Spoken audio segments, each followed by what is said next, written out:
Assalamualaikum warahmatullahi wabarakatuh. Berjumpa lagi dengan saya di mata pelajaran Bahasa Indonesia kelas 7. Sebelumnya bagaimana kabarnya adik-adik? Semoga sehat-sehat selalu ya dimanapun berada.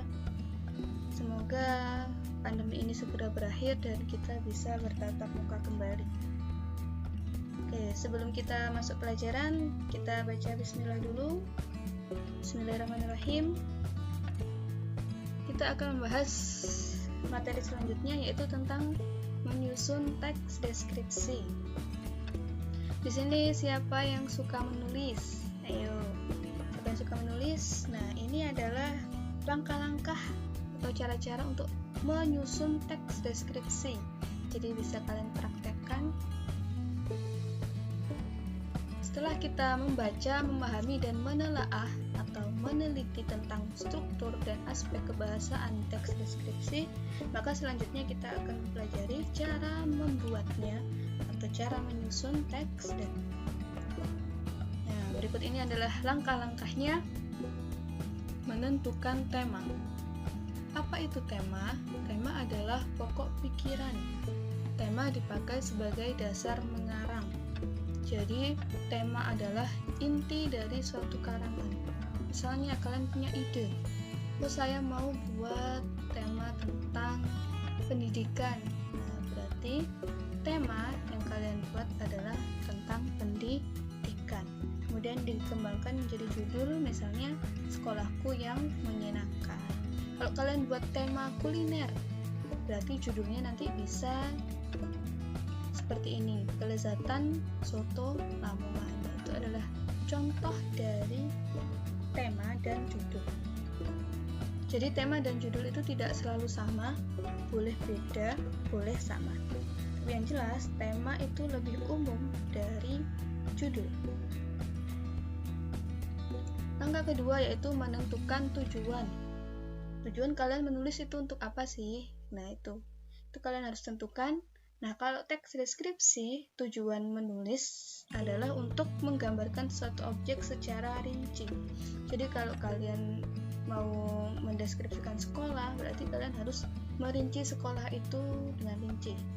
Misalnya kelas-kelasnya, ruangan-ruangannya, apa saja. Ya, pokoknya sampai rinci, sampai detail.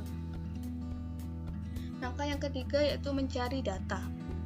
Nah, data ini bisa kalian lakukan dengan melakukan pengamatan. Pengamatan bisa secara langsung terhadap objek yang akan dideskripsikan.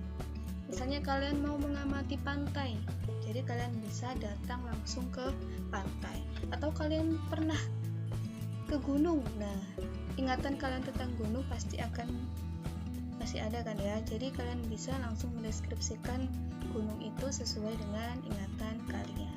Jadi kalian catat data-datanya dulu yang penting-penting.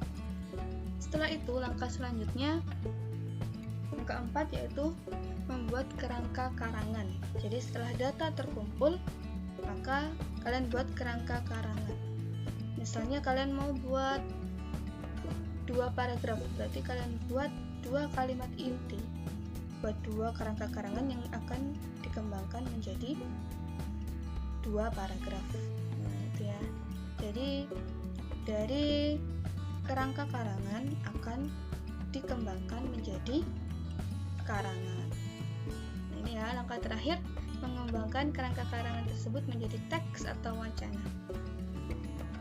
Tapi ingat, kalian harus memperhatikan struktur dan aspek kebahasaannya. Jadi ada yang salah tulis, misalnya huruf kapitalnya, tanda bacanya. Jadi kalian harus memperhatikan. Nah, pola pengembangan atau cara menyusun teks deskripsi ini ada 3, seperti yang sudah saya jelaskan di awal. Yang pertama ada objektif, berarti objek yang kita deskripsikan adalah benda, deskripsikannya secara apa adanya.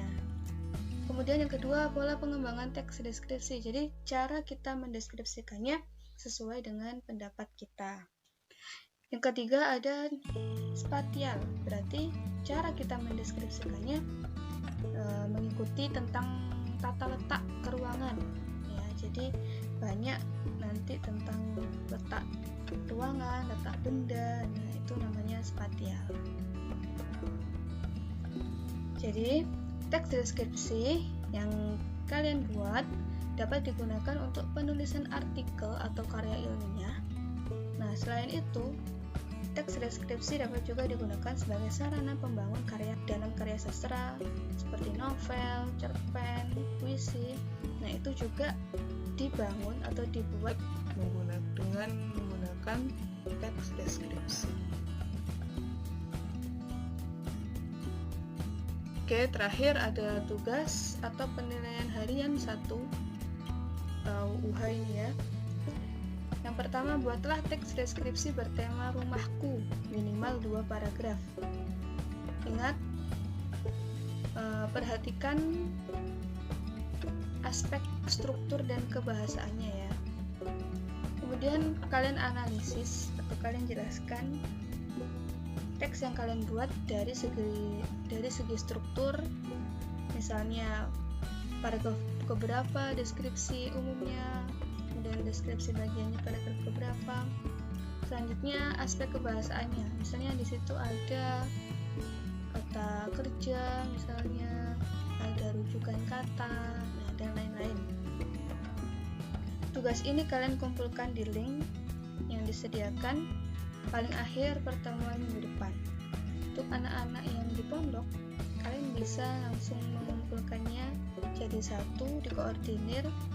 Kalian bisa langsung kumpulkan ke sekolah atau kalian bisa kumpulkan ke pembina pondoknya. Nanti pembina pondok mengirim WhatsApp ke saya. Baik, sekian dulu pertemuan kali ini. Nanti minggu depan insya Allah kita sudah masuk bab baru, bab kedua. Jadi semoga bermanfaat.